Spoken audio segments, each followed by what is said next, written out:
Can I just say, firstly, on behalf of the Fremantle Dockers, we'd like to thank all the participants and everyone involved, Decmil, everyone involved in this program. As you can see, it's been a very good achievement for these kids to come on a program that's so good, and I've been a part of it for 2 years now, and I think it's a very good program, and let's just make sure it's bigger and better next year. Michael, how good would it have been to do a program like this when you were coming through? Oh, I'd enjoy something like this coming through. To keep me in school and keep me doing everything right, keep me on the right path. So, it's not just picked out of a hat. The club and Decmil go through a real strict regime of picking the participants, and I just want to say congratulations to them, and that's not picked out of a hat. You have to earn it as well. How does it help the leadership skills of the players that get to be mentors to these young people? Yeah, the players enjoy it. I think Croger's first time this year, and speaking to him, he really enjoys it, and it's also good for us to act like kids again as well. I've got 2 kids, and there's nothing better than to go home and behind closed doors act like a kid. So to enjoy the first night with them, which we did over dinner, and just play games and these sort of different activities, it was really enjoyable, and hopefully we can be real good friends after it. On the business, is the team already looking forward to Hawthorn? What have you started planning already this week? As far as to be quite honest, we haven't been back at training yet.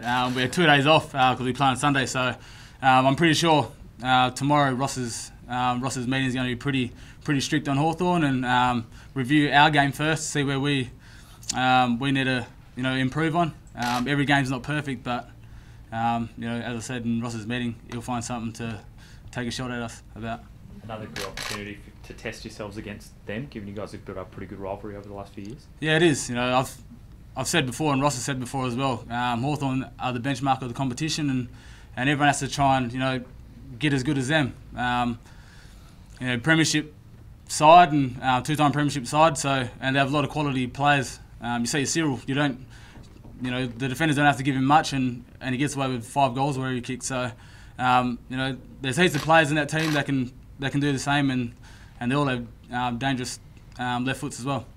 Do you take much confidence out of the fact that you did beat them in round 21 last year? Last year was last year. We want to focus on this year, and at Freo we're pretty good at staying in the moment. So that's in the past. We're going to focus on this week, and as I said, go through the meeting and see where we need to work on and improve on it.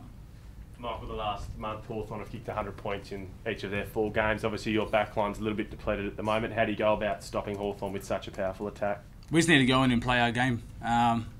Stick to our structure, play everyone in the team to play their role. We had Jono and Zach Dawson and Alex Silvani go out earlier on in the year, but there's always someone stepping up. So all we need is everyone to play their part, and hopefully it should be a good fight on the weekend. Talking of scoring power, you've scored 18 goals in the last 6 games, and you're now leading the club in goal kicking. But obviously the club's been a little bit down in attack. Have you sort of taken any more personal ownership on being able to be the man to stand up and deliver for the club?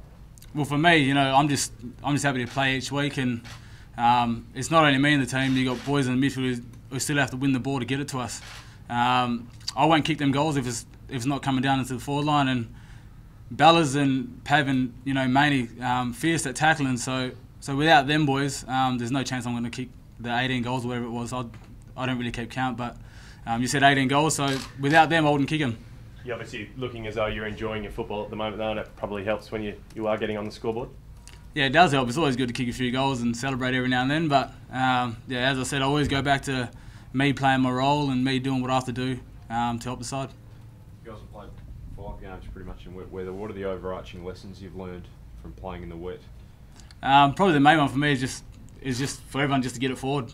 We can't, it's back to junior days where you just can't handball around. You just boot the ball forward and as far as you can. Just hope that the boys up the ground sort of bring it to the ground and stuff like that. So for me, I've just been trying to work on boys like Zach Clark and Matthew Padovich to bring the ball to ground so me and Bellas can do our work. Do you guys have to adjust your positioning? Sometimes the ball gets over the back a bit more in the wet than it does go front and square. Yeah, it does, but still, you you stick to the basics. You like to stay in front and make sure if the ball does come down in front, you're not going to go there and just stand around. You're just going to make sure time it, come through, and if the ball does go over the back, it's easy just to get around and pick it up. You mentioned Hawthorn before the benchmark. You guys, is it a bit different going into this game, given that you're 2 games clear on top of the table?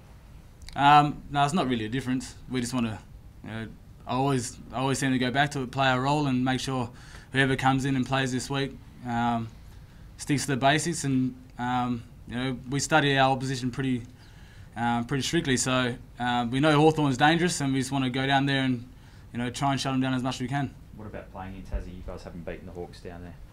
Yeah, me and John always laugh about this. His 100th game, we got spanked down there one time. So it's a tough game. It's a tough ground to play at, and very cold. Me from Midland, I'm not used to being in cold weather. So it's pretty cold down there, windy. So hopefully we can get down there and just get the business. Do you believe that in carrying momentum from one week to the next, and if so, how important was the last quarter last week with the 7 goals? Yeah, it's very important. The games have been really close. So it's just, like I said before, sticking to the basics and making sure we do every opportunity we get to put on the scoreboard. Do you take something from that last quarter? Can you carry that forward to the start of this week's game? Yeah, I hope so. That's that's what we're working on, and we certainly don't go out there to thinking about how many goals we're going to kick in the first quarter. It's just sticking to the basics and doing what we need to do. Just to sort of stick with them.